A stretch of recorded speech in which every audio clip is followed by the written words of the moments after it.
Again, it's the 23rd of January 2013, and we're interviewing Barry Walduck, and the questions will be asked by Janina Gosseye,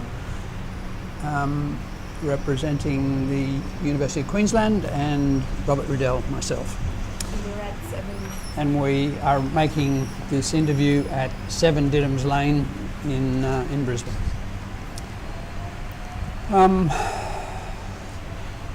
The first question is, what architecture qualifications did you gain and from which institution? It's fairly easy. I did the diploma course, which started at what was then the Central Technical College and is now QUT. And the first for 3 years, and the second 3 years was at the University of Queensland. And which years were they? Oh, well, I qualified in 1955. Okay. So it's going back 1950. I started. Right. Good. But you said 3 years at each, so... Well, must have been 56. 1, must 2, 3, 4, 5, 6. Yeah, must have been 56. Right. Yeah. I had no previous family connections with architecture of any sort. It was just something that I wanted to do. So why do you think that? I couldn't answer it. I still can't answer that one. I don't know. Just an interest that I had, and I was always very keen on drafting and drawing, you know, that sort of thing. I mean, you didn't consider doing anything else? No. No. I can always remember saying I want to be an architect, so I don't know. So, who were the architectural teachers in those days firstly at the CTC?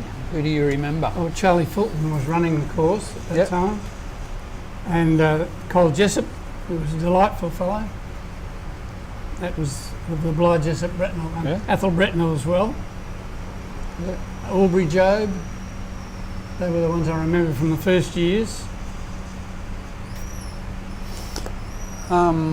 Then when you changed and went to UQ, who was there, you remember? Prof Cummings and Bruce Lucas were the most prominent, and John Hitch we had in our design years. Hitch, yeah. And we didn't always see eye to eye with him, but never mind. And did any of them have any special qualities that you remember? I mean, was it a good education? I thought it was all right, yes. I wasn't dissatisfied with anything. So, you're learning so much that is completely new, it takes ages to realise what you're involved with, you know. There's just too much to take in, I think, in the beginning. You're so busy studying to pass exams and do things of that sort. You don't get the opportunity to sit back and appreciate what it's all about. Well, in my case, I chose the CTC course because I didn't have senior physics, and therefore I couldn't go straight to the university. But in your case, there wasn't that option. I matriculated, all right. But I just couldn't afford the fees to go to the university at that stage. So the part-time, the course at CTC was only at nights, 6 till 9 every night of the week practically, I think. Remember? So that what do you remember about what you were taught?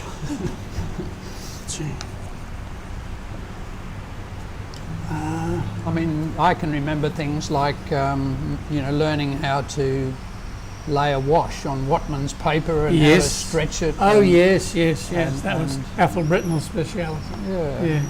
No, I remember that. Yes, true. How to stretch the paper and then put the wash on. And then I enjoyed all that. That was great. Well, that was the kind of thing that I imagine architects had been learning for a very long time. Very long time. And then you had to do the orders and draw. Do compositions for Doric orders and Corinthian orders and whatnot. Yes. Yeah, right through the whole history of architecture period. And what about history? I mean, did Did you use Bannister Fletcher? Oh yes, I recently bought a second-hand copy. I got another one there. At a book sale the other day, Bannister Fletcher for $2 or something. And I mean, did you know about modern architecture as well at that stage? Well, at that stage, I have to say that the day I started, before I started the course, I was working for Carl Langer. I rolled up to look for a job. Even before you started? Oh yes. Yeah. When I finished school and did my got matriculation, I can't remember. It was a family friend suggested we go and see. What's his name? Jacobson. What was it called? Architects Group it was called. They were up in Queen Street at the top. The first architect I ever met was Harry Paulson, and he worked for Horace Driver. Yeah, we interviewed him. He must be old now. He's older than me, I think. Yeah, Quite a bit, late 80s? Right, I'm 81. I think he was late 80s. That'll be right, yeah. Yes. Yeah. Gee, that's good. Yeah, I remember he was the first man I ever met. They said, Harry will tell you a bit about the course, and he explained what the study business was. And they said, go and try Jacobson at Architects Group. And I went to see him. And bold as brass, you know, in those days. I don't think I could do it now. But he said, no, I haven't got anything, but I think Carl Langer wants someone. And he'd go around until I went round to Carl Langer's office, knocked on the door. I didn't know who Carl Langer was. No idea. And was he in Gregory Terrace in those days? No, he was on North Quay, in Willard House, which was the headquarters of the Women's Christian Temperance Union, WCTU. It was a highly amusing place to have an office. Did he agree with their aims? Oh, I don't know, he never said anything. You knew Carl, didn't you? I'd never met him. Oh, no. hadn't you never met him? I met Gertie, but not him. Oh, different people altogether. No. Quite different, yeah. They obviously got on, or what sometimes they did. Carl kept saying, my vibe. But he was a lovely fellow. Really, you know, first class bloke. But it was always Dr. Langer, and I was always Mr. Walduck, and everybody was Mr. someone. So who else was there? Well, Roman Revolution was there when I went. Right. He was the only one that was there then. And I mean, just to go back a bit, he said, you know, what experience did I have? And I said, oh, only geometrical drawing at school, but I was starting the course. Oh, yes, that's all right, yes, good. So he said, okay, come next week. So I started. I don't think I was very successful for a while because I'd been instructed to do lettering in a certain way at school and I was very good at it. His was completely different. And to change your style when you're at that, you know, it took quite a little bit of manipulation. So your first few weeks were learning how to letter. Yep. And who instructed you? Oh, he did. Oh, It must run like pearls, he said. The letters must run like pearls. And he explained to me that the space between the letters was not equal, it was a value. And you valued the space between the letters. That was how you got it to sit right. And I still do that.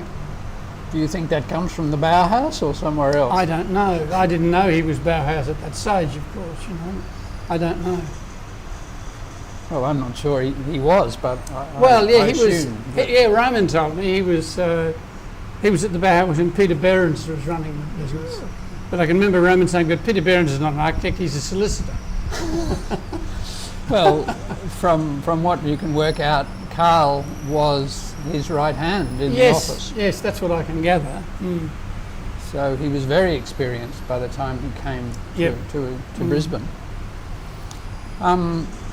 So that sort of started the whole business off, and then it just took off from there. You know, I was there for 5 years. Oh, that's almost the whole time. Almost the whole time. In the last year, I left. Yeah. And you left because they ran out of work, or because you wanted? I left because I think I wanted to change. By that time, I'd realised a few things, and while Carl was very good at certain things, and I'm sure I've been influenced by what he did, and said, when you saw what the other boys were doing in their daily work, you know, different structural problems, and Carl would never employ a quantity surveyor, for example. Oh no. Or an engineer? Nope. No. Until the Lennon's job came along. And were you there then? Yes, I was there. I did drawings for staff quarters at Lennon's Broadbeach Hotel. I just don't know whether they're still in the archives or not. I haven't been to the library to have a look. So the staff quarters were part of the main building, or No, not? it was another building just beside. Right. So, Main building at Broadbeach. yes. Did that happen before the George Street building or the No, I think the Toowoomba George building? Street building came first. The fellow's name was Watt, I think, at Lennon's, the manager man. Came to me the other day. I read about him some other history of Brisbane. His name came up, and that was it, Mr. Watt, or Watts. They asked Carl to do a scheme to put some rooms on the top of the old Lennon's Hotel as it was in George Street. And he did that, and they said, that's good. Now we want to build a hotel at the Gold Coast. Do that. Oh! He was overjoyed, actually. I can remember he took us all to dinner at Lennon's Hotel, the whole office. We had about 4 or 5 people at that stage. Right. So who was there then? Now you got me. I'll check my notes now to see who was there. I've got a list of people who were there.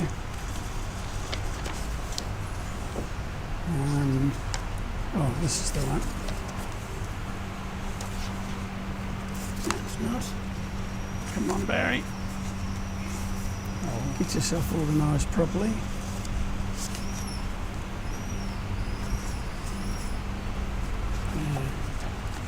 The other thing I just realised that I didn't know was that Walter Gropius came to Australia in 1955. I didn't know that. Well, I read it somewhere looking through things the other day. He had some association with Seidler, or Seidler Right. looked after a building that he was supposed to have designed in outside Sydney. But after Roman in the office, I mean, Roman was good. I got to like Roman, and then he went to the government after that. Huey Beck came to work there, Yes. and Alan Amos after that. And they both came from the office of Donahue, Cusick and Edwards. And that's where I subsequently went after I left Carl. Okay. The Lennon's Hotel business was ongoing when I left at that stage. It would have been 1955, I suppose. But Jack Gilmore was there, the Gilmore Trotter and Partners. He was there for a while. Carl Hammerschmidt, who went to Melbourne later, and I don't know what happened to him after that. So all those people were still in the office when Lennon's finished, or? No, these came. I couldn't give you exactly who was there. But an office of about 5 people. Yeah. And then it got bigger, and then he shifted down into Isles Love building in Adelaide Street. He took a big floor in there, and we all sat out in rows, I remember, before he went to Gregory Terrace. And I left when he was down there in Adelaide Street. Right. I mean, Carl drank alcohol, I assume, and that the temperance premises wasn't part of his belief. Oh, I don't think so. No. I don't know whether he drank alcohol. I presume he did. I mean, we had wine with dinner when we had it at Lennon's, I think, so I suppose he did, yeah. They weren't teetotal or anything like that. So the people who were in your course, did any of them stand out? I mean, were any of them good in later life, or then? Well, I can remember Fred Kirkgard and Graham Peterson, of the Briggs Peterson Burnett partnership. Not too many other. Well, in the second half of the course, the 2 Conrad and Gargett boys were there. Bill Conrad was in that year, and what's the Gargett fellow's name? Peter Gargett. Peter Gargett, that's right. So, but we didn't get to know them. The diploma boys, it's a little bit segregation, you know. We're better than you. We did the degree course we did at the university. Well, not that they made anything of it, but there was a certain distinction. And how large was your year when you first started at Central Technical College? When I first started, there were about 30. 30? Yeah, and when we went to 4th year, I think it was only about maybe 8 or 10 or something like that, or if that many. I remember winning a prize from 3rd to 4th year, a book prize for design or something. I can't remember it now. Yeah. Board of Architects prize or something like that. So once you'd finished, did you undertake any other tertiary study? No. I mean, you didn't work overseas or? No, I didn't actually work overseas, no. When I left Carl's in 1955, I went to Donahue, Cusick and Edwards, who had practiced a lot of ecclesiastical work, Catholic church work, hospitals, schools, all that sort of stuff, bigger class of work. And I can remember Alan Amos saying, you ought to change because you're stuck in a rut if you stay there, you ought to get experience, which probably good or probably, I don't know, I couldn't say whether it was good or not, but I enjoyed my time there. Yeah. Old JP Donahue was a charmer, I liked him. He was the patriarch of the firm. Edwards was a younger man that had been in the Air Force, and Sid Cusick is the father of Elaine Cusick, actress here. So was Carl upset that you were leaving? Or? Yeah, I think so. He didn't say much. He was a man of few words that way, you know. Oh dear, he said, when I told him, oh dear. I got quite upset too because I was attached to the place, you know. I knew them quite well. He did a couple of competitions and I used to go out to his house on the weekend and draw. He did the competition for the Olympic pool when the Melbourne Games were on, 1956. And he also was in an invited competition for the Women's College at the university, which I think Conrad and Gargett subsequently won. Yeah, well, Graham Bly described working on that all night at one stage. Oh yes, I used to go out there Saturdays and Sundays and work, and Gertie would bring food and things, you know. But Graham Bly finished the drawings for the Women's College and then tipped a bottle of ink over it by mistake. He wasn't very popular. Gee. So you visited Carl and Gertie's house. Oh, yeah. His house was built while I was there. Okay. A.T. Delmodi's was the builder. And who did the drawings? Carl himself? Yes, Carl did it himself. And there was a lot of interesting furniture in that house that I remember. A lot of the stuff had come from Austrian furniture that they brought with them. Right. He had it in the office as well. He had a big chair in the office, like an armchair, not big, but a very comfortable, relaxing. And he'd sit the clients in that. And they'd be lost because it was so big. And he would sit on a tiny little stool, and he was a big guy, Carl. Yes. And he'd sit on this tiny little seat and look at them. A bit intimidating, I think, for clients. Oh, well, he seemed to do all right, though, didn't he? Oh, yes. No, he had an interesting range of clients, all sorts of people. Yes, he did houses. I remember doing a house in Toowoomba, one down near Tamworth in New South Wales. I remember doing the drawings for that one. So I wonder if that still survives, the Tamworth house. I don't know. I've never been. I was in Tamworth a couple of years ago. I had to go down with my son to rescue a motor car. But the place is called Nundle, Nundle. And it was Mr. Tongue. I remember, as in tongue in your mouth, tongue. Mr. Tongue of Nundle. Lovely man. I remember him. Things you can remember. He used to come up to the office.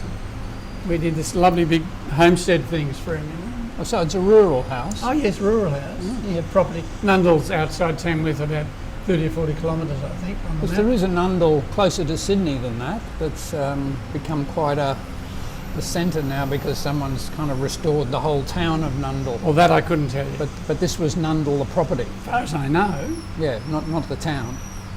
Yeah. Well, you've got me completely now. All I remember was Mr. Tongue and it was Nundle. Yeah, but Tamworth. I don't know. Well, no, that is in that area. Yeah, Yes. Not I'm thinking. Going south of Tamworth's about halfway. Or it's further than halfway. Yeah. Well, that's where Nundle is. Yes, I've been there. Yeah. And in Toowoomba, is that house still? It was for Ernst and Mariana Robichek. I can remember that. What's the name? Sorry. Robichek.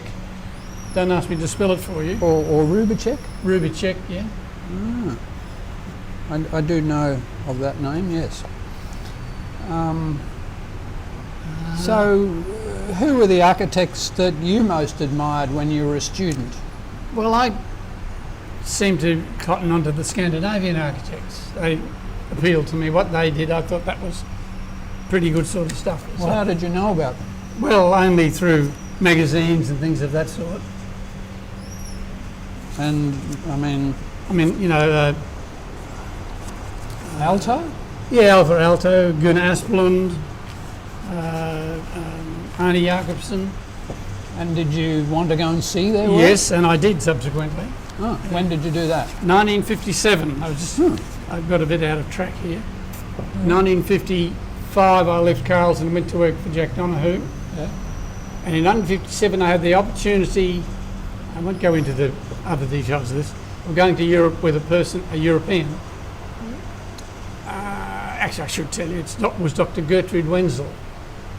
I was romantically attached to her daughter, Alexa. They had migrated from Germany after the war. She had a sister in Brisbane somewhere. And she said, I'm going back to Europe for a trip. Why don't you come with me? And the daughter? No, the daughter stayed here. So I went with prospective future mum-in-law, which didn't turn out that way, but never met. At that time it was. And I had 6 months in Europe with her, touring around. And she spoke French and German and English with equal skill. So it was quite an introduction. Amazing. Amazing. And that was the year that I think we went to see Ronchamp. It had just been completed. Oh, gosh. She also had an interest in architecture, or you took her there? No, she. I just happened to be her future son-in-law, sort of thing, you know. She was a typical forward Teutonic lady. You know, a lot of oomph and. So German, you mean Oh by yes, that? yeah. Yes, they came from Wuppertal in the Ruhr Valley somewhere. Well, then... I won't get more involved than that. In the event, the association didn't work out, and I subsequently married somebody quite different. So when did that happen? When did you marry? 1967.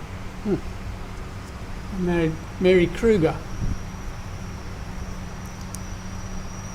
It's also a German name, no? Yes, yeah.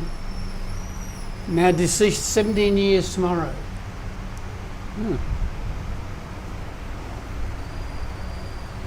And were there other buildings that you visited when you toured Europe? Oh. The Scandinavians and Ronchamp? Yes. The things that impressed me when I went to Europe, I think the things that stand out, one was Ronchamp. That was a bit of an eye-opener. Yes. The cave paintings at Lascaux in France, in the Dordogne. They were the originals. The cave was open at that stage. Now they've got an artificial one done next door. You can't tell the difference. I've been to see it as well. But we saw the original ones. The prehistoric stuff, all the cave paintings. Yes. Amazing, staggering. I mean, Australia's got I even know that. older stuff, yeah, hasn't it? yeah, But I know. we don't get to see it. Well, no, that's right. We don't appreciate what we have. No, you're right. Other than that, I did a tour around Scandinavia. Carl Hammerschmidt had given me some introductions to architects in Denmark. I had a look around Aarhus and And did you go to other European cities? Like, did you go to Italy at all? yes, we were in Italy, we were in Milan, and all over. We drove actually. She had bought through some connections in Switzerland. Switzerland was the base, and we moved from there up through France, across through the Alsace, up into Belgium, Holland, Amsterdam, Brussels, across the north of France, where she happened to know the veterinary surgeon of the Baron de Rothschild. And we went to Pont-l'Evêque was the name of the town. I met the Baroness, I remember. This sounds This is And a amazing. travelogue. This is not like an architect, this is a travelogue. I didn't mean to get into that kind of No, but it probably has a bearing on it has an awfully big bearing on everything that I've done did, since. yes. Yeah. It's still all in your head, all of it. I mean, in Milan, were you aware of the Pirelli building? Was that there then or not? I don't know whether that was. I remember, I don't know. Torre Velasca? No, I remember that one in Hamburg that came to a point. I think it was one of Mendelssohn's buildings, Eric Mendelssohn. I remember that. And I was a bit naive at that stage, I think, with what to look for. I wasn't too versed up with too much. Yeah, but okay, you soon learned. Oh yes, my word, yeah. And did you go to Britain? Yes. Well, after Northern Europe, we went down to Paris, through the Dordogne, right down into northern Spain to Barcelona, where she had a relative of some sort that showed us around. And I had a good look at Gaudi's things there. Yeah. They gave me a gentleman to take me around to show me who spoke some English. And we went to the big Gaudi things, Sagrada Familia, and the gardens and the other things that he had done there. Most interesting stuff. Yeah. Yeah. Fascinating to look at. So weird, but strange. So you worked for Karl, who was Austrian, and then this association with a German lady. I mean, is there any common? I mean, is your family have German origins? My mother's family come from Germany. Yeah. So there was some. Oh yes. Yeah. Sort of family connections. Well, there was, yes. Yeah. Oh well, I suppose sympathies, if you want to put it that way. Probably there was. And then when did you start a practice? Well, when I came back to Australia in that year, I went back to Jack Donoghue and he said, oh yes, you can come back and work here. So I stayed there for another 2 years, I think. And then I started in practice 1959, I think. No, wait a minute. I don't want to give you wrong dates. What's the matter with it? So you said you went to in 1957 on this trip. That's right. That was most of 1957. 58 I went back to Donoghue, Cusick and Edwards. I started private practice in probably 1960. Okay. And I was in private practice till 1979, 1980. And you must have had a job to start with? Very little. Very little. couple of small things, I actually started with Eddie McMahon. He was working at Donoghue's at the time, and we were a bit fed up with, as you get, we wanted to have a go ourselves. Yeah. We took the plunge. He lived in Kinross Street, which is just off Gregory Terrace. Yeah. And we opened an office on the veranda of his house at 40 Kinross Street. And we were there for a couple of years, I think, 2 or 3 years. And where did he study? He studied at UQ? He did UQ course, yeah. And before But he was in his final year, I think, when we went out together. Ah, okay. I think it was, yeah.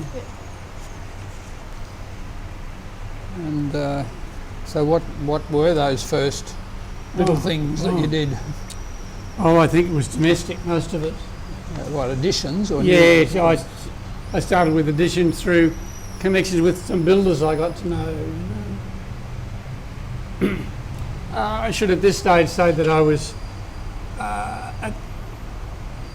brought up as a Lutheran, and the Lutheran church in Wickham Terrace up here was where my mother went to church, and I went too from a small child up.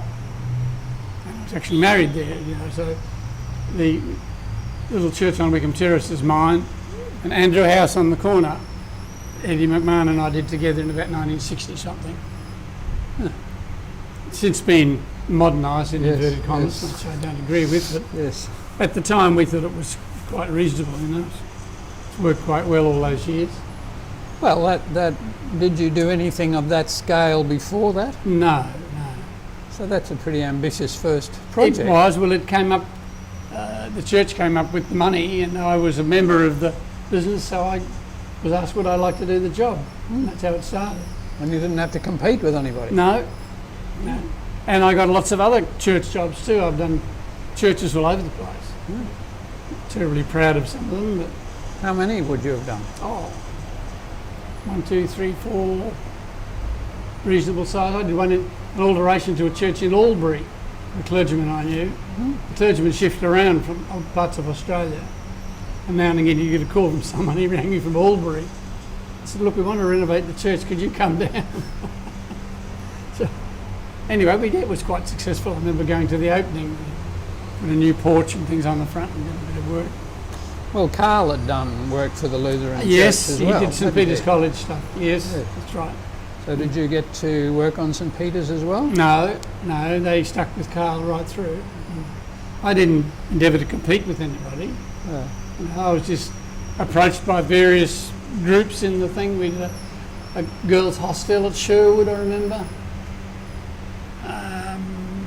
which I think probably demolished all now. It's housing differently. Church at Cleveland that I went to the 40th anniversary of a few months ago. And was that a new building? Yeah, it's brand new. That's at Cleveland. Mary, my late wife, and I did a carving for behind the altar.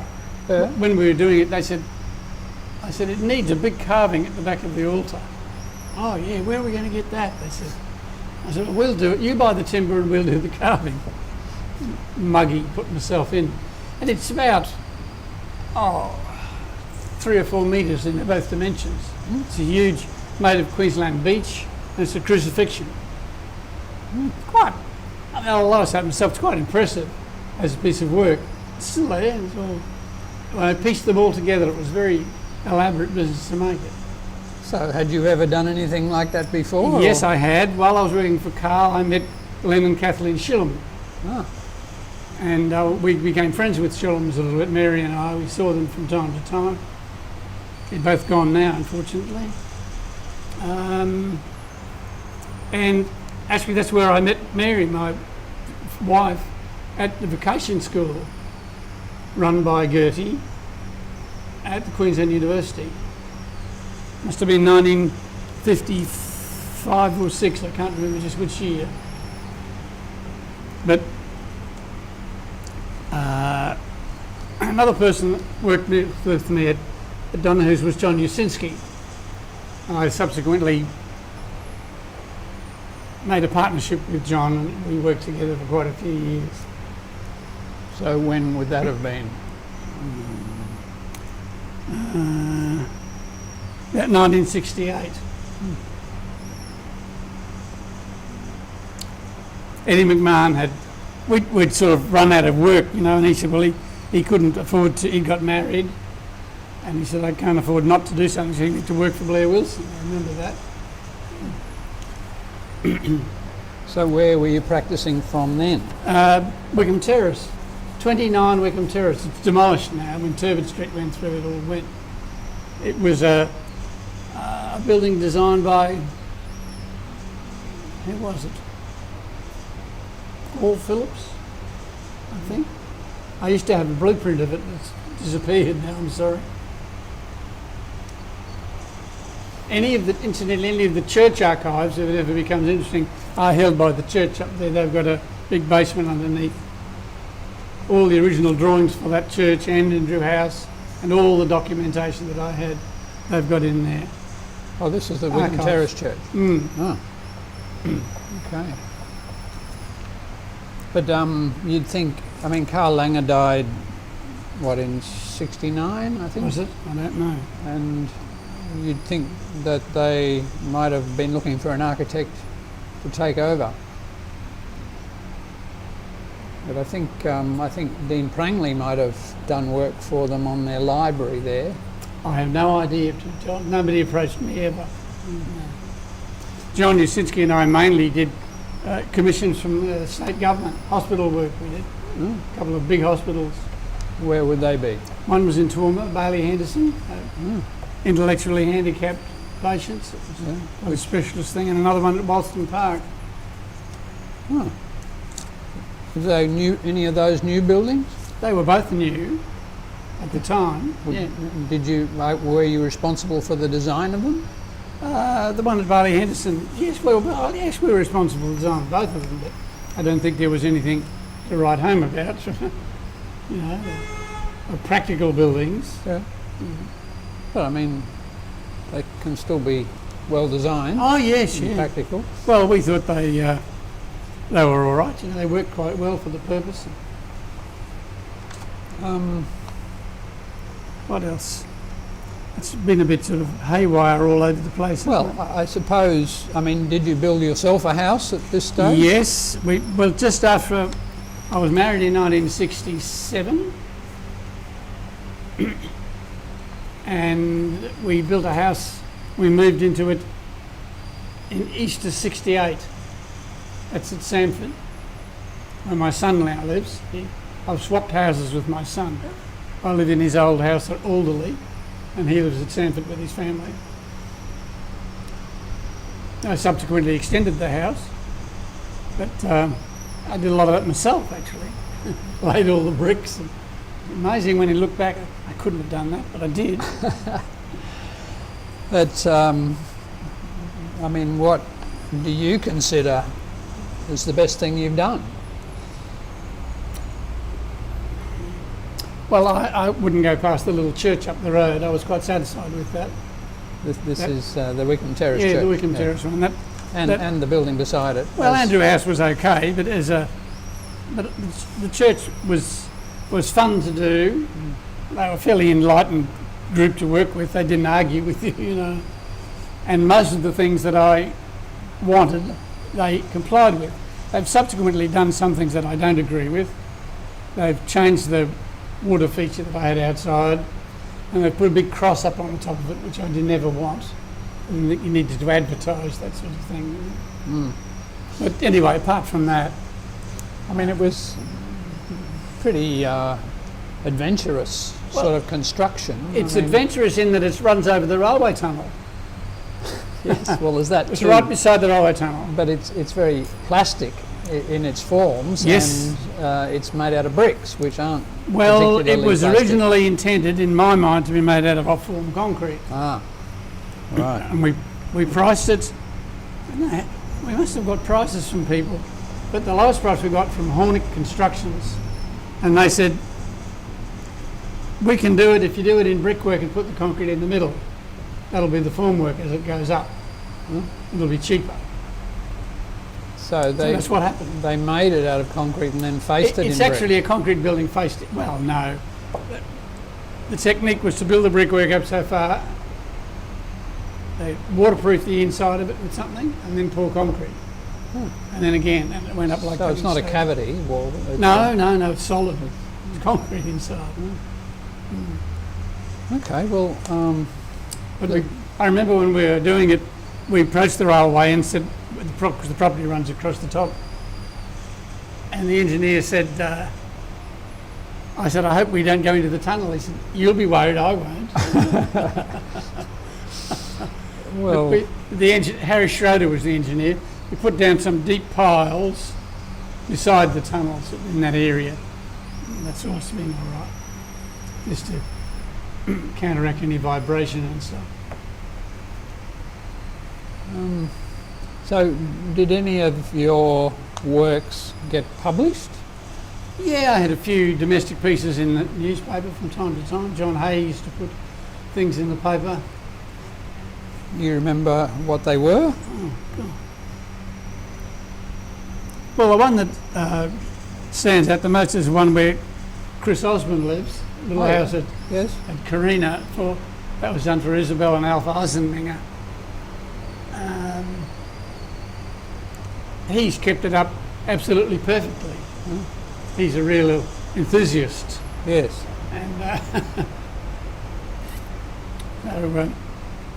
but a lot of the other things I've been back to have a look at, and they've been badly treated and extended and fiddled around with. But how many are there? How many works would you have done in your life?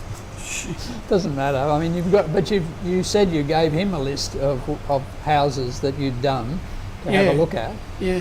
How many would that list have been? Would have been A about dozen 8 or or 10, I suppose, Yeah, that I thought were worth looking at. Since that, I've done 3 or 4. I did one at Shelley Beach in Caloundra was the last one I did for an old client that I've had for years. He's very happy, apparently. So how recent is that? 5 years ago. It's right on the beach at Shelley Beach. I did a house, that was for Theo Bear. I did a house for Theo Bear when he was a student doctor. And I had just started practice, not long. And he came back, they came back for various editions, and I did a house for one of their daughters and son-in-law. I've done various things for them, and then they had this little house that was designed by Donald Spencer at Caloundra. Looked like a little log cabin sitting on posts. Very nicely done. Ideal. But it had weathered badly. It hadn't been maintained, and the weather had got in and things had rotted and it just wasn't worth doing much with. Yeah. You know? So they made the decision to build a new house. And that's how I came to do that one. I mean, in terms of what other architects were doing while you were practicing, I mean, were there any other people you admired or disliked, for that matter? I mean, what about Donald Spencer? He did a lot of things that were different. Yes, I liked some of these things. I thought he was a little bit of a way out person, you know. I liked some of his work.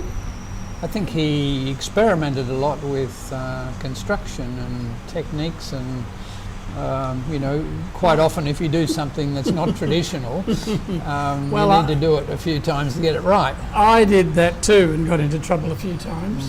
Things that you think will work and you realise afterwards that it won't.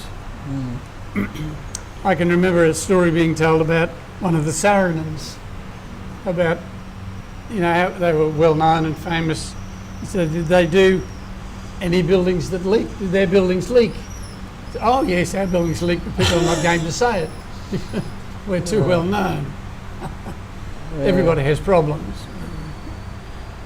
So, but if you don't try something, you never get anywhere. That's right.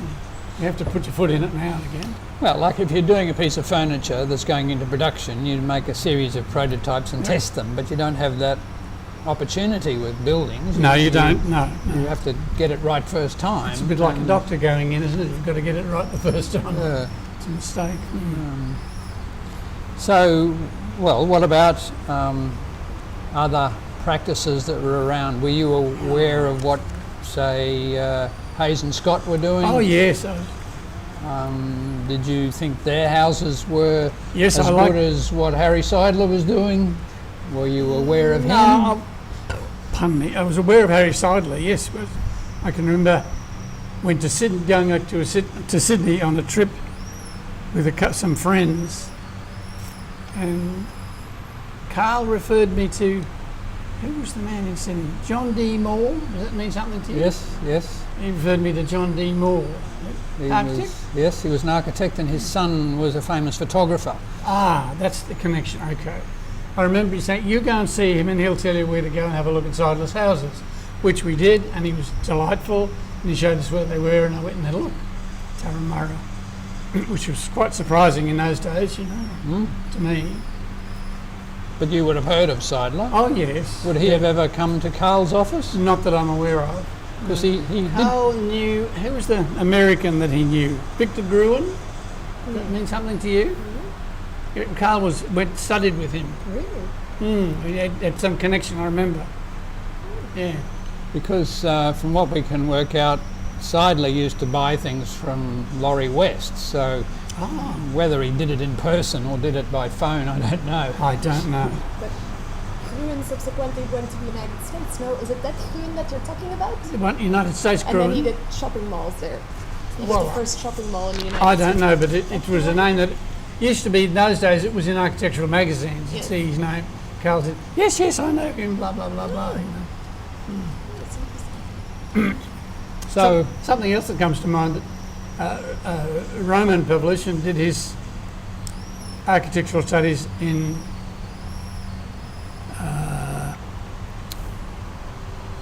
What's the name of the German city? Oh. Anyway, one of his professors was Neufert, that wrote the Book of Standards. Mm. So how interesting. Yeah. Yeah.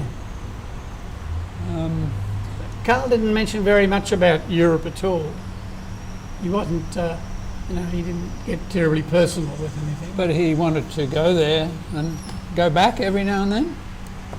He didn't while I was there. He never said anything, no. But he did travel back to Europe, did he not? Well, not to my knowledge. I wouldn't have known. He may have, but I don't know. Not during the time that I was there.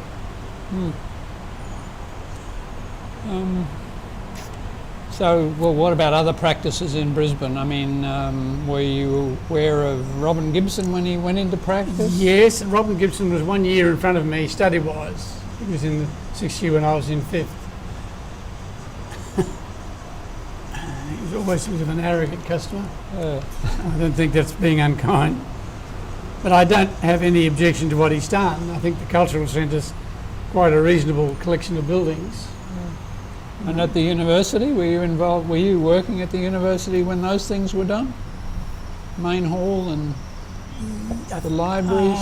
I went to the university in 1979, and I stayed there till 1998 or something. Well, I suppose that's a bit after our I think period, it was finished. isn't it? Greg Berkman was the chief architect at the university at that time. Oh, when I went there, it was Jim McCormick. Yes. He came to interview us, I remember, as being consultants. We did a consulting work for the university quite a bit. We shifted the Department of Pharmacy from George Street to St Lucia into another building. Did the whole setup. And that worked out very well, economy-wise and everything. Everybody was very happy.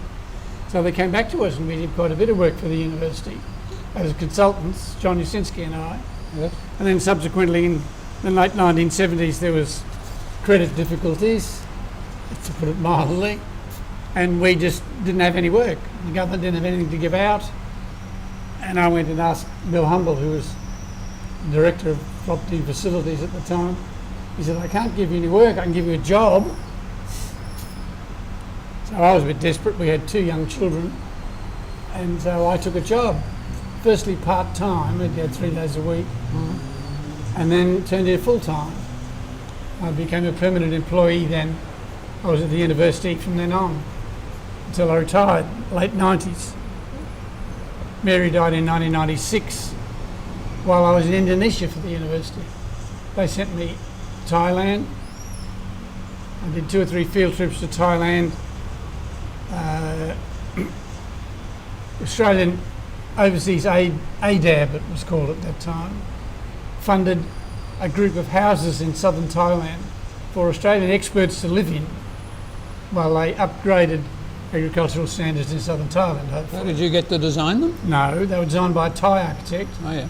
But they wanted someone from here to make sure they were getting their money's worth and if it was going all right, and to liaise with the locals. And they asked me would I like to go to Thailand, and I said yes. But it was about, I suppose I had about 4 week or so visits, to Thailand at various times between 82 and 83 and 84, around that period. And you spent some time in Brunei too, didn't you? Well, later, in 1986 or 7, Bill Humble came in to the office one day and he said, I just got a call from somebody in Canberra wanting to know that I want to go and get a job in Brunei, and laughed, So I quizzed him about it. And the university, the Sultan of Brunei wanted to build a new university. And they wanted a liaison between the staff, who were mainly Western people, and the locals, who were Oriental Chinese architects, and the local architects. They formed a consortium to do this building. And they wanted the university description was head of estates. That's their term. It's an English term, I think, that's used by the English universities. And they advertised through ADAB, and I ended up getting the job. So Mary and I moved to Brunei in 1988, and we lived there for 3 and a bit years. And that was quite an interesting experience. Worked with the local architects on various projects there. So you didn't get to design anything? No, while I you were didn't there? design anything. No, I had to try and put the university in some sort of. They had no facilities department. You know, nobody looking after buildings. It was just all haphazard. I had to try and organise some kind of a department. So do you think that had any influence on things Yes. that you designed afterwards? No, but I think I was able to have some sort of influence on how the outcome of the project was. Yeah. They spent 200 million, which was in Brunei dollars, 1988. That was a reasonable amount of money. So it's a pretty good university. I don't know whether I can answer that properly. What does that mean? Well, The buildings are designed by local Malay type architects, and they all have a Malay cultural look about them, yeah. and that's fine. Okay, we convinced them to face them outside in ceramic of some kind, so it's because everything in the tropics gets mouldy in 5 minutes. Paint doesn't last any time, so that side of it was all right. And we got the planning all right. Yet I had to replan some of it, but they were hopeless. Some of the planning, no idea. You know, how they ever got qualified at wherever they did. They had no ideas about layouts and planning and anyway, I found it quite interesting. So where did you learn planning? I mean, from Carl or Partly from Carl, yeah, and partly from other places I worked, and yourself. You know, you learn to logically go through things and sort out which goes where. And they were designing buildings without any regard to structure. It's a relative, several stories building, and suddenly they want a huge room with 14 partitions over the top and nothing to hold it up. Oh dear. Anyway, a bit of rethinking and rejuggling, and it all sorted out. You know.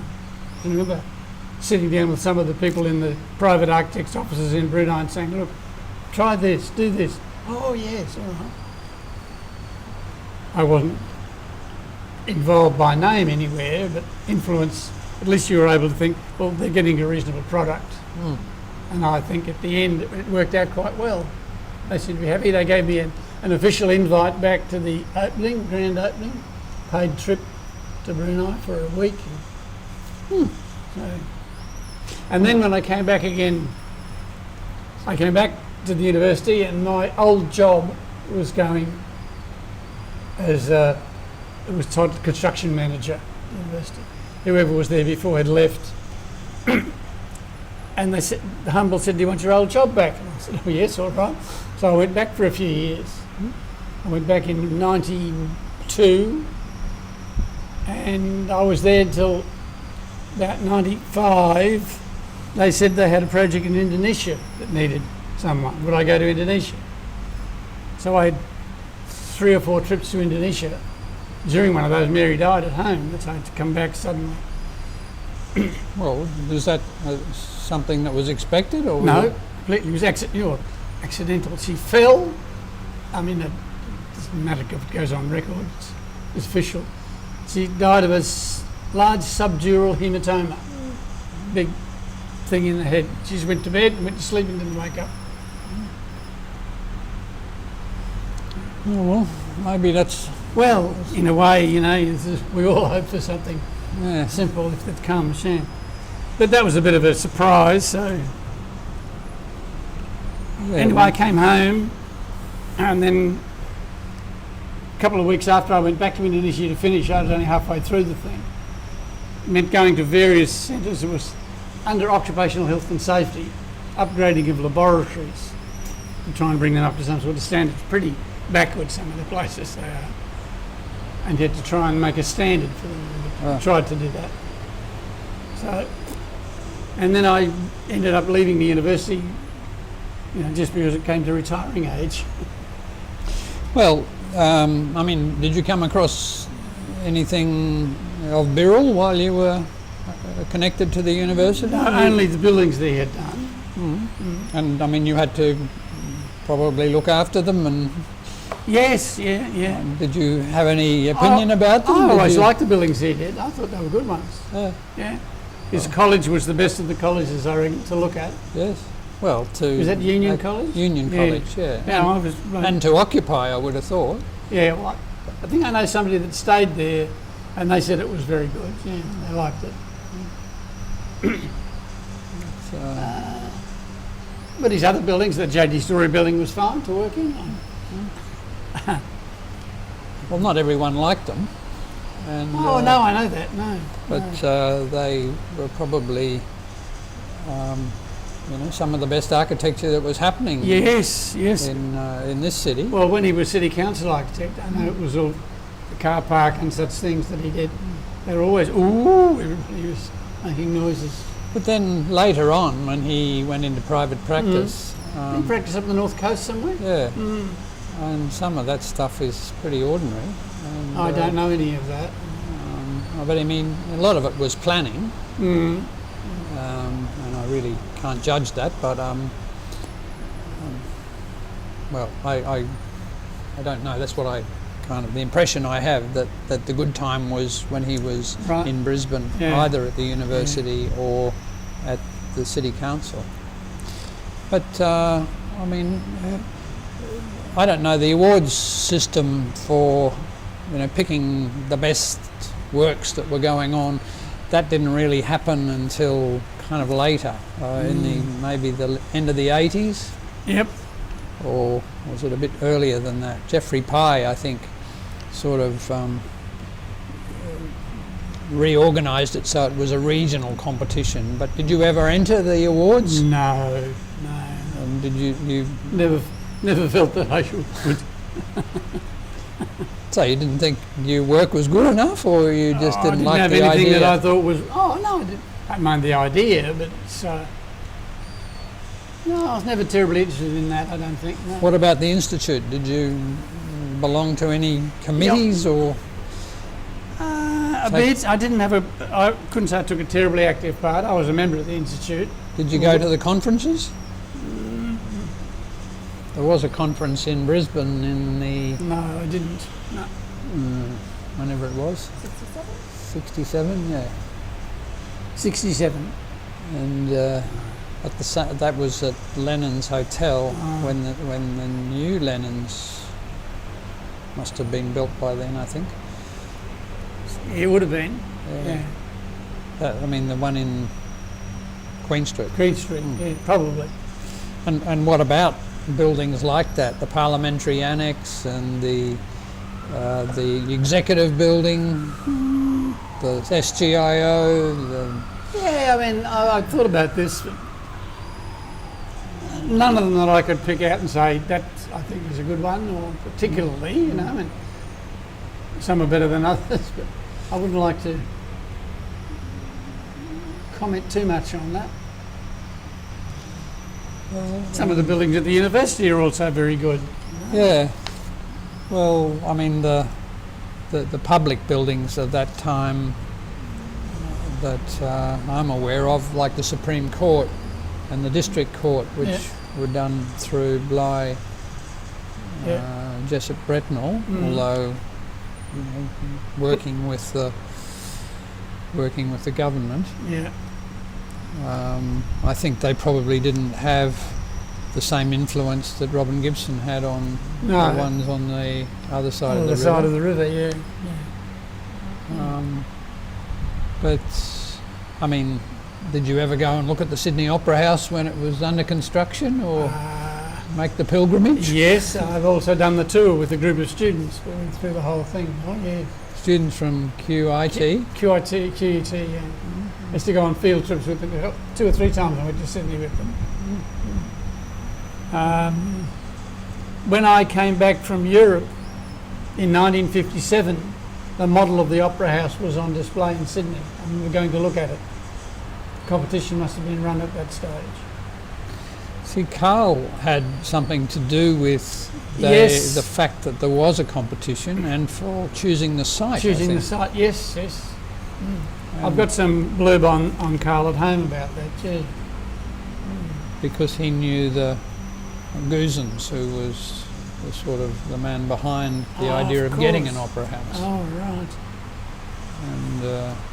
But Goosens didn't survive to see it through. And he was found guilty of importing pornography. Oh, that's right. And Yes. had to step down. That's right. So, and I think that was probably, in our eyes, probably pretty innocent that it happened, that his Well. luggage was searched and they found something. He sounds like he was the unlucky one. Yes. Well, I think he might have been targeted. I think Yeah, I maybe see. he wasn't. I did read something about. Yes, that's right. So,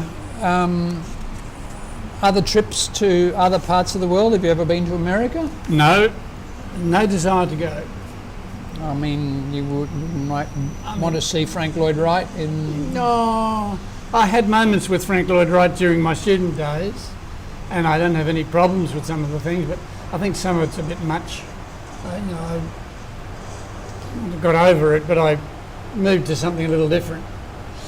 There was a building in Brisbane that was very much influenced by Frank Lloyd Wright that I was aware of, and that was the little chapel at Hamilton where the Anglican Archbishop lived. And it was a very pure Frank Lloyd Wright sort of form that Graham Thedeke must have done in about 1965. Good heavens. And you know Graham Thedeke? I know the name. Well, he had a practice on the Gold Coast with Bill Heather. Heather Thedeke group did a lot of stuff. They were, yeah. He's done a building just outside the window here for All Hallows School, Jeez. which was very... That name comes back to me now. I'd forgotten that one, yeah. Yeah, well, I knew him at Conrad and Gargett when I first started.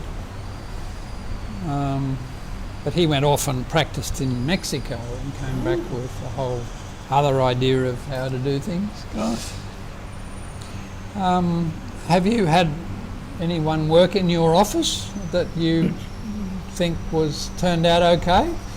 Well, Roger Heathwood started in our office. Was that on when you were on your own? Or When I was with Eddie McMahon up in Kinross Street. Okay.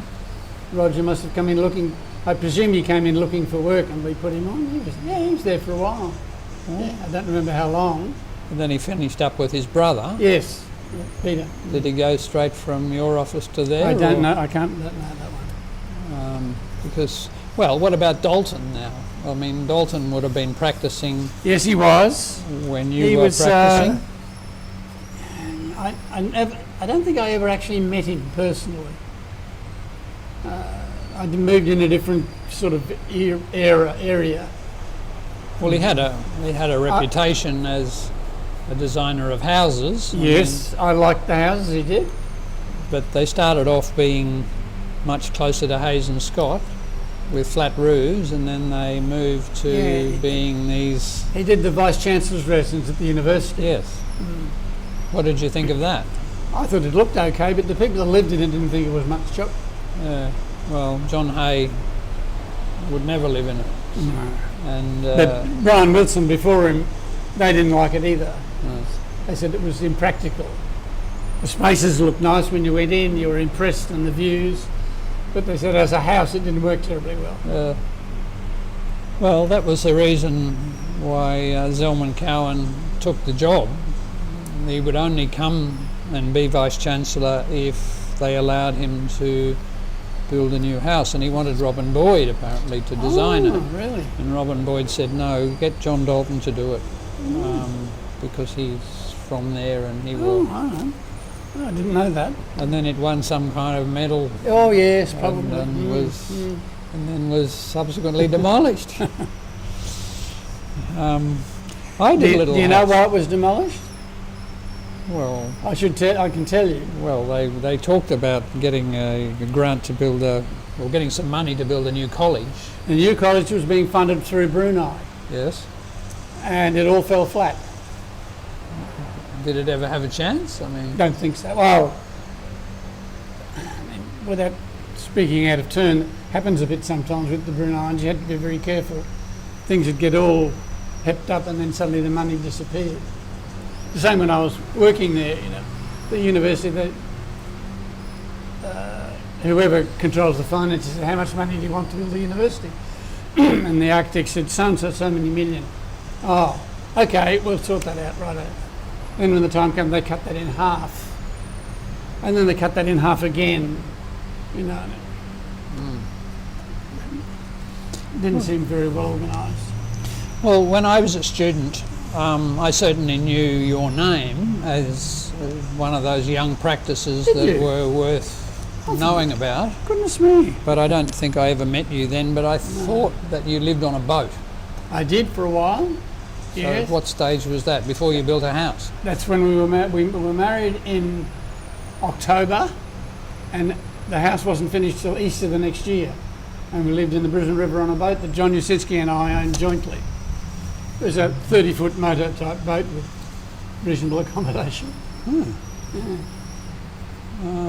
And you were one, as I say, a group of these younger architects, and I suppose the others would have been contemporaries of yours, like Gabriel Poole. Yeah, I didn't know Gabriel Poole. Pat Moroney. Yeah, Pat Moroney, I remember. I mean, were you aware that these people were sort of doing what you were doing? I think I was. Were any of them your friends? Not really, no. No, I don't think I had any other architect friends much that I can think of.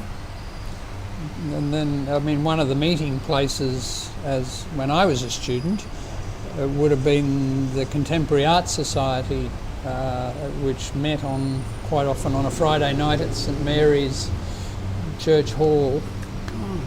I remember going to life classes at St Mary's Church Hall, run by John Mulvig.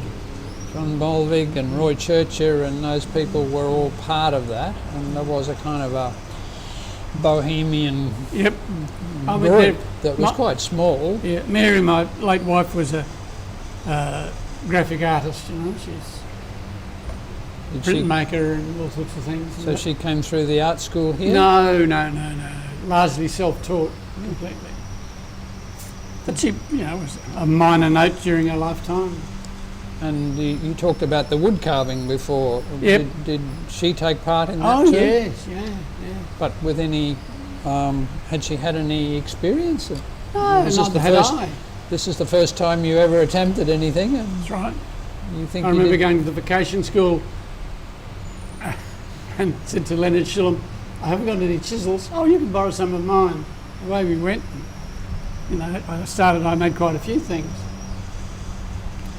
Mary was quite active. She also did some pottery things and made some large ceramic pieces. Sandstone carving, marble carving, goodness knows what. Painting, etching, printmaking. Gosh, you did the lot. Oh, she's got, everything. But I suppose, I mean, did the Shillhams ever take part in any of the projects that you did? I mean, they were getting commissions.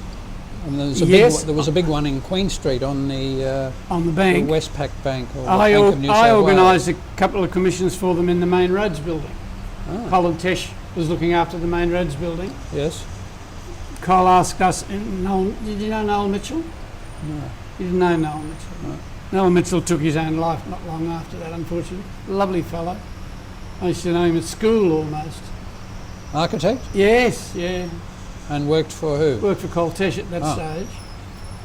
The main roads building was designed by Carl. Yes. But I don't know what the business was. They didn't want him to supervise the construction. Well, the story I heard was that Carl was actually overseas, and he asked Col Tesh to look after the job in his absence. And maybe that's it. When he came back, they didn't want Carl back. Col Tesh worked in Carl's office for a while. And used to teach at QUT. Yes, too. yeah. He was quite a nice fellow, Col Tesh. I liked him.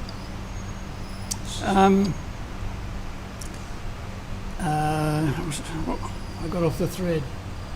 I'm not sure what the thread was. But do you want to have a cup of tea and No, I'm fine, yeah. We were talking about sculpture and Shillhams and the commissions. Shillhams you were talking about, that's right. But there's two in the main roads building that they did. I introduced them to Noel Mitchell and they talked to Leonard and also I remember one that he did for the Brisbane crematorium, Leonard, St George and the Dragon. It's in sandstone, one of Carl's jobs. Carl's did work for the Brisbane crematorium at Mount Thompson. Oh. He did a chapel there. Oh. And a big memorial garden right down at the bottom. I think it's Returned Soldiers or something like that. Oh. And there's a big sandstone panel, and Leonard did a St George and the Dragon thing. I remember that. Yeah.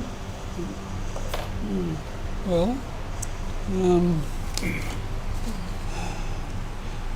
there's a question here that says, do you feel your practice has had any impact on present day architecture in Queensland? I don't think I could answer that. No. I mean, I don't know.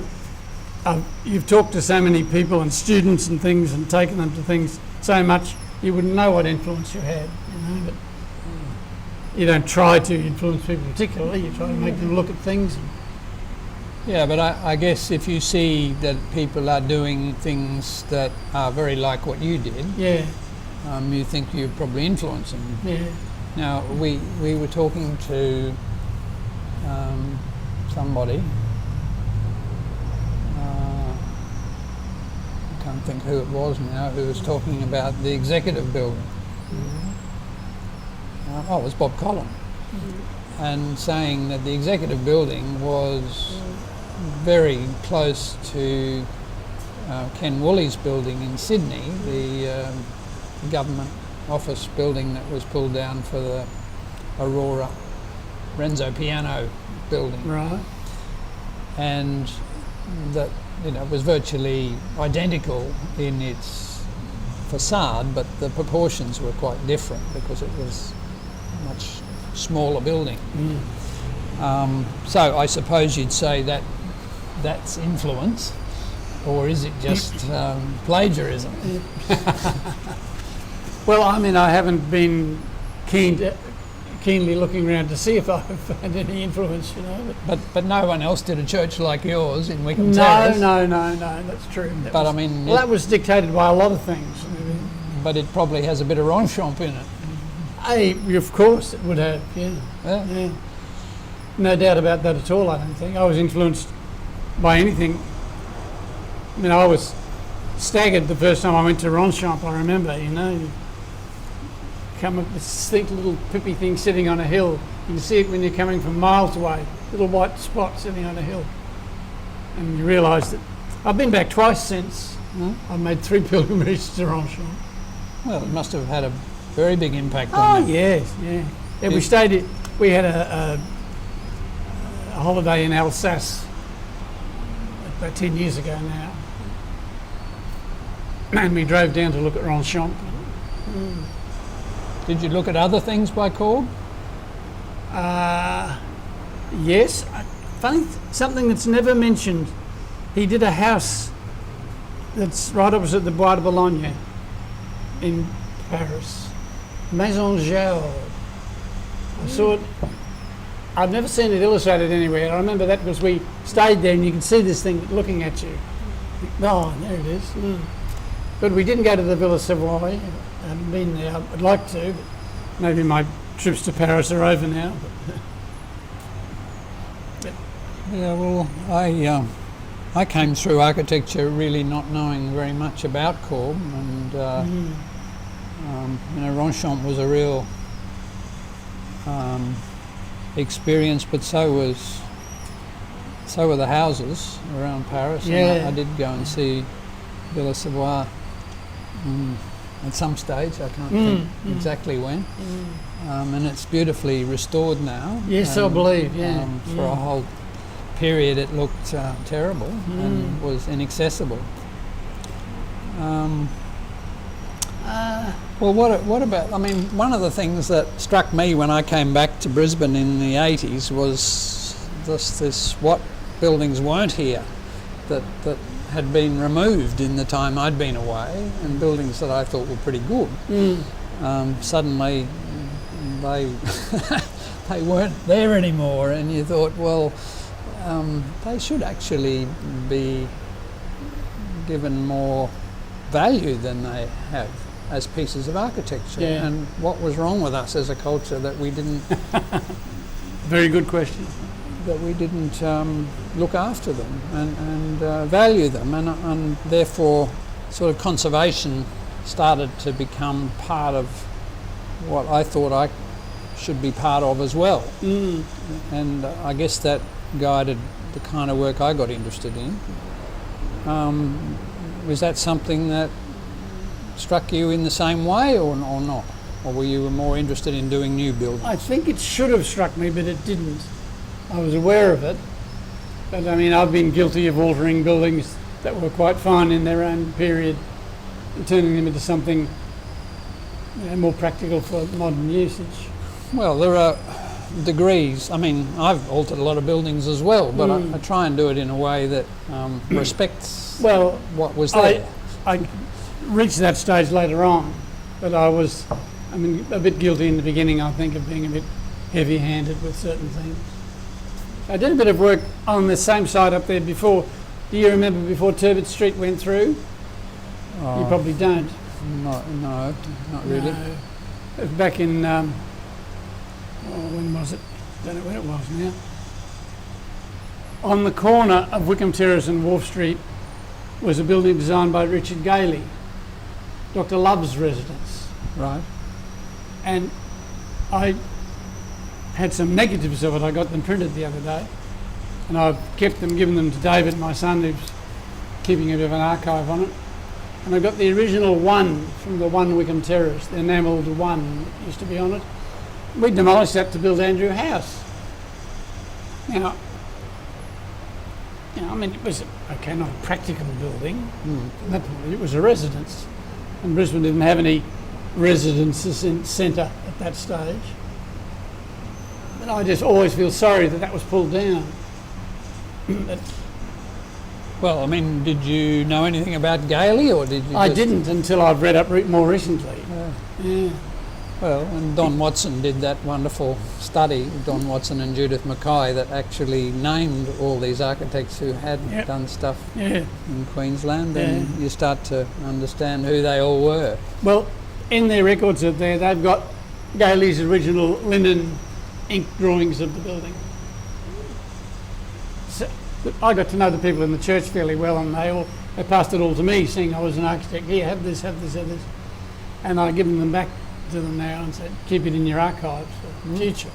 So at least that's there. Well, we must go and look in those archives and see what else is there.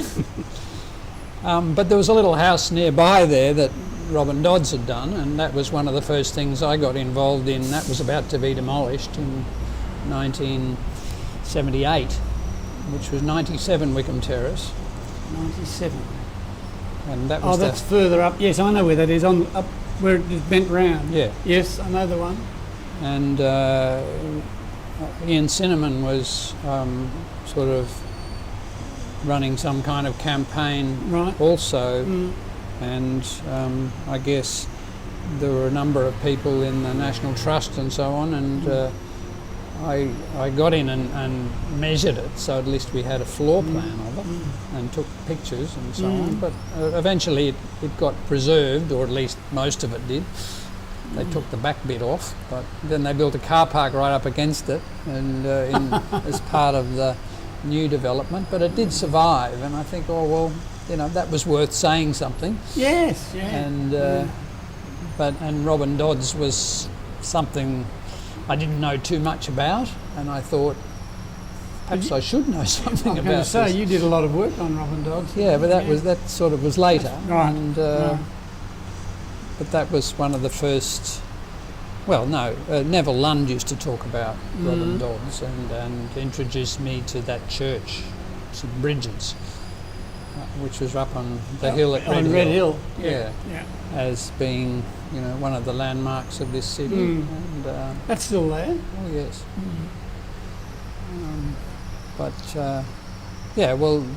I came back to Australia briefly, and in '74, and that's when I thought, I've got to do a thesis to finish my architecture, which I was doing in London then. I'll do it on Dodds, because I knew that he spent 10 years in Britain. I'll think, well, what did he do in those 10 years? And that was my thesis at that stage.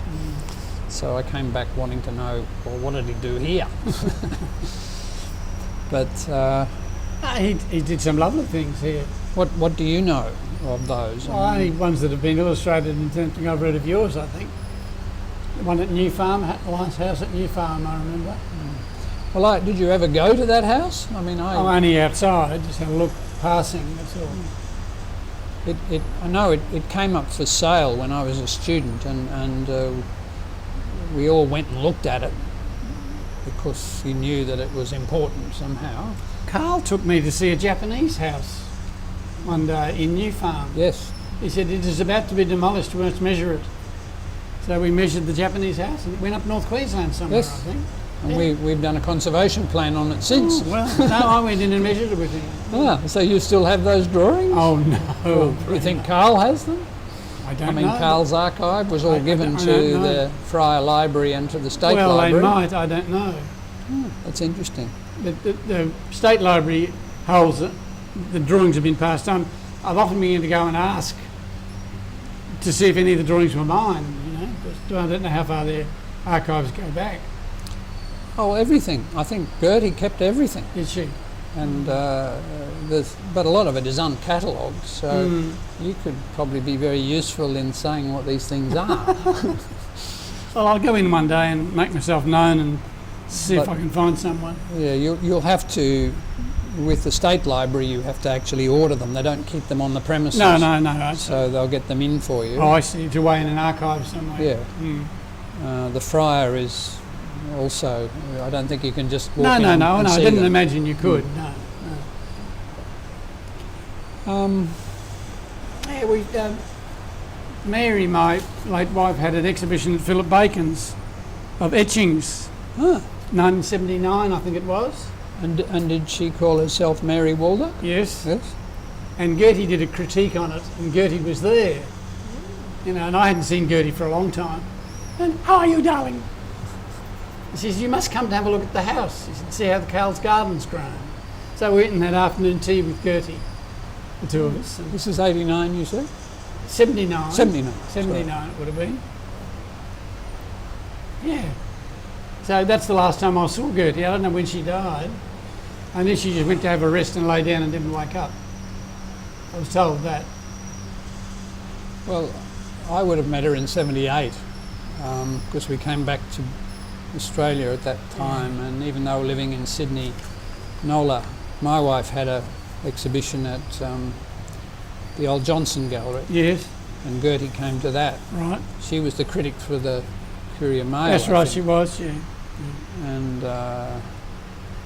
And subsequently we were invited to her place for breakfast or morning tea with Victor Mace, who was running that gallery. Yes, I know Victor. And had a sort of fleeting look at that house and thought, oh, I must come back here and take some pictures, but never did because then she died and it was all emptied.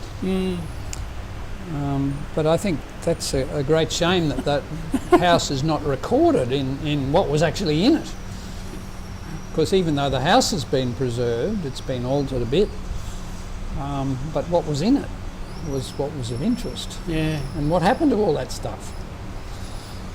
Well, we all think that, don't we? I mean, we've got, for example, I have at home a little coffee table that I've made, the top tiles of which are the old door handles from Birrell's building at the university, J.D. Story building. He had ceramic panels made, Milton Moon made them. And you push these open for the doors, then they changed it to these doors. And the panels got put in a box in Buildings and Grounds, and they sat there for years. And I said to Jeff Webber one day, what are they doing? He said, you want them, you can have them. They're the handles off downstairs. So I turned them into a tabletop. Anyway, I've noted I've got a whole book of archive stuff at home of all my things, with notes on where it came from, who they were. I've researched a little bit about it all. Well, when you're ready, we'd like to look at that book. That's got all the secrets in it. Oh, no. Well, somebody said to me one day, I think it was my daughter-in-law, David's wife, I've got a few things hanging in the house that might give some value. Paintings that I've acquired over a period, or etchings and things. She said, you ought to like list it all down. Write it all down and put all the details down. I thought, no, that's a good idea. You know, I'd seen other people do this, make a catalogue. For example, I've got a Fred Williams at home and an etching. And when you look at Mollison's catalogue, I've got a book that Rudy Corman put out on Fred Williams, who's a bit of a favourite of mine. In the detail in which he's gone through it all, I thought, well, I'll follow the same sort of pattern. So I've tried to do the same with anything that I had that I thought would be of value. And I've written in my notes to the kids when I finally disappear, just to make sure that you don't get rid of anything that has value. Get it valued first. You know. I mean, did you buy paintings? Oh yeah. I mean, who did you buy? Which artist did you like? I didn't buy too many paintings. Mary filled the house with paintings. I've got so many stacked against the wall I wouldn't know what to do with them now. Same at the house at Sanford where David is. They've got them stacked up on them too. He churned out a lot of stuff. But I've got all their etchings, and we have a Fred Williams etching, which we like. And I had a David Rose, he died recently. And a Lionel Lindsay woodcut thing. A few nice things, you know. I mean, were you aware of people like Fairweather working? Oh yes, yeah. You didn't buy his work? Well, I couldn't afford it, I don't think. Yeah. It's. I mean, I used to go to the Johnson Gallery a lot. Yep, so did I. Just for their openings, really. I bought a Kenneth Jack there one Sunday morning, and Danny Nutter wanted it, and I got in first, I remember. Well, the Danny Nutter, now he's another person who would have been practising when you were... Yeah, Curran Nutter and Charlton are in the same group as me. They were degree students and I was a diploma student, but I met them in the last 3 years. Ian Charlton was a charmer, all right, a nice fellow. Yeah. And John Curran was a lovely bloke. We've interviewed Ian Charlton. Is John Curran still orchestrating? Yes. Yeah, that's good. Well, I think so. He was conducting the youth orchestra for a long time. Yes. I remember he was the son of rich parents and he had a Daimler. Anybody that wanted a lift, he'd give them a lift up the street. No, yeah, come on, up in, yep. He had this car full of people and drive them up George Street. It was sort of in George Street in those days. Yeah, well... What did Danny Nutter... Was it Stevenson and something after that, wasn't it? Stevenson and Nutter? Ken Stevenson. Yeah, Ken Stevenson. Stayed with that. That's right, yes. yeah. And I can remember they had a little office over here underneath the Story Bridge on Ivory Street. Did they? And when they were doing the Twin Towers at the end of... in New Farm there on the river. Oh, yes, I know. For one church. The church was their client on that. Church of Christ, I think. Was it? It was a retirement accommodation. And it won sort of accolades. What about someone like Maurice Hurst? Did you come across him? I only know the name. I don't know any of his work, I'm afraid. He was with Lund, Hutton and Newell. Right. And he was English and a very articulate person, and he taught at the University of Queensland for a while, but he was the architect, I think, for Glenfalloch, which was that block in New Farm. I know the one. What about Aubrey Jobe? Yeah, Aubrey Jobe I knew. He was elected when I was in my first years, yeah. I didn't know Bob Froud, though. And Torbrick you would have been aware of? Yes, I was aware of Torbrick. Well, what about the Gold Coast? I mean, you mentioned being at the opening of the Broadbeach Hotel, but I mean, were you looking at things like the Chevron at the same time? David Bell, did you know of him? Remember the name David Bell, yeah.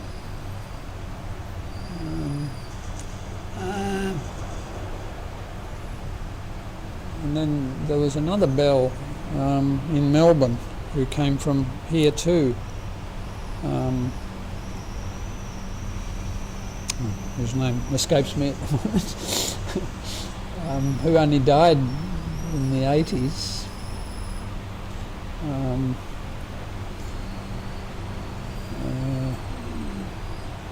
Not too many others at that time that I can remember. I mean, when you say the names, they spring up, but not something that's up in your mind. Yeah, well, it's just I just wonder which of those people you knew or crossed paths with, or very, very few socially. You know, I wasn't a go out type person too much. I think I was on a couple of committees for the Institute at some stage, but they were usually run by dynamic people that had lots of up and go sort of thing. You know? Well, I was disillusioned with the standard of education at QIT when I was there, or started off at CTC, and I thought, you know, I need to know more than what I'm getting out of this place, and I you know, when particularly there was no modern architecture even discussed. No. And therefore you sort of were able to, or you were expected to pick it up from your people who were taking you for design. And I suppose you and I both had to contribute to that in a few years later. Yeah. But, you know, I think that well, I can't really remember anybody being as an inspiration or any kind. Not really, not wishing to say anything bad about them, but I mean, Charlie Fulton did some reasonable buildings himself. Charlie Fulton did, but he never took part in the design. Yeah, well, I don't remember him doing anything. Athol Bretnell did. Yes. Design-wise, I can't remember a lot of people being terribly helpful. John Hitch was a strange bloke. And a good architect. Yes, yeah. He at least posed questions, you know, and made you think about things, what you were doing, why your design was a certain way and why it wasn't. He's about the only one I can remember that queried things and made you think. He did an interesting building in Rockhampton, which was an office building there, which I only know about because we made some alterations to it years ago. But you don't know of anything that he did? He's actually did a little book about his life before he died. A very nice house out along Coronation Drive somewhere. Well, it was on Corro Drive or just behind, I'm not sure. But I remember it was a John Hitch house. You think it's still there? No. I don't know why, but where's the hospital is? Wesley Hospital. The road that goes up there, Chaseley Street. Somewhere just in there it was. It's quite nice. I remember looking at it. It's nice, but whether it's still there or not, I don't know. Well, not many of Carl's houses around still. Well, there's quite a few in St Lucia, apparently, according to Laurie West, and I haven't. Muriel Loveland. He did a house for Muriel Loveland. I remember that. And there was Jimbour Cottage down the coast. Now, what's that? It's a house for some country people. I don't know their name. Well, would they have come from Jimbour Yes. up on the Downs? Yes. The one at the coast was called Jimbour Cottage. That was done before I went there, but I remember it being, you know, on the books. And where was it? Southport? Or? I think Southport, but yeah, I could be corrected on that. Because someone else mentioned that, and I didn't know what it meant. And I think Jimbour was the name of their property.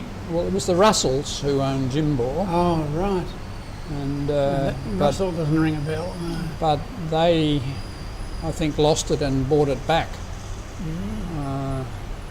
So it could have been at that time when they didn't own it. But well, we must find out what it looked like. You wouldn't have a picture of it? No, unfortunately. The other thing that Carl had in his drawer were drawings of the Tabakfabrik in Linz. He had all the dye lines all piled up. A job he worked on in Germany, obviously, before he came here. I think back now and think, I wonder is that in the archives?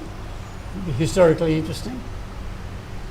So, were you around when he died? Would you have gone to his funeral? No. Yesterday was Grace Garlick's funeral. I heard that. Yeah, and somebody told me. I wasn't able to be there, but I thought, well, she was very useful to me when starting a practice, and she used to write for the Sunday Mail, and she had a house every week. That's right. John Hay was the bloke that I dealt with a couple of times. He used to do the same thing. Whether she came before or after, I don't know. Yeah, I think probably after. And John Hay's wife was the librarian at for the law school. Because I dealt with her when we did that job. I see. Which probably you were influential in me doing that job, I would have thought. And I should be grateful. So thank you. My pleasure. But you weren't around when it, I think, happened. You were out of the country, I think, because it would have been... What year was it? 88 they started talking about it, and 89, 90 it was 80, built. 88 August I went to Brunei, and we were there till the end of 91. So I wasn't here. But, well, that was a very good job for us, and yet, you know, I put it into the architecture awards, and they didn't consider it to be a building. And I mean, it was a pretty large building, and it was invisible though. Yeah. Anyway, it didn't have a category that catered for things like that. So there weren't any to follow. If you don't fit the mould. Yeah. But I suppose there were things to follow, and that was the Customs House that we had a record with the university, therefore, and that was the kind of building that really did get a lot of The university also attention. got a request once, I remember, to somewhere in Toowong or Taringa, there's a return serviceman's, it was a big building, and they wanted to relinquish it, and they wondered whether the university were interested in having it. I remember going around to have a look at it. I don't think it ever came to anything. Very large, several stories high building. Somewhere up on Swan Road, I don't remember. Well, the university were always engaged in looking at potential sites for new campuses and so on. I mean, I think they looked at the Gold Coast as a possible place to expand to. Probably, yeah. I was asked to look at the railway workshops in Ipswich. Oh, yes. And I said, well, it's pretty wonderful, but it's so contaminated and it'd be so difficult to do. Why don't you go to Challoner, which was where they did go. Yes, that's right. But I think there's probably a lot of work done on different other places that they might have gone to. Well, Barry, I think that's I can't think of anything else that would help. What we needed, so thank you. It's all right. Thank you.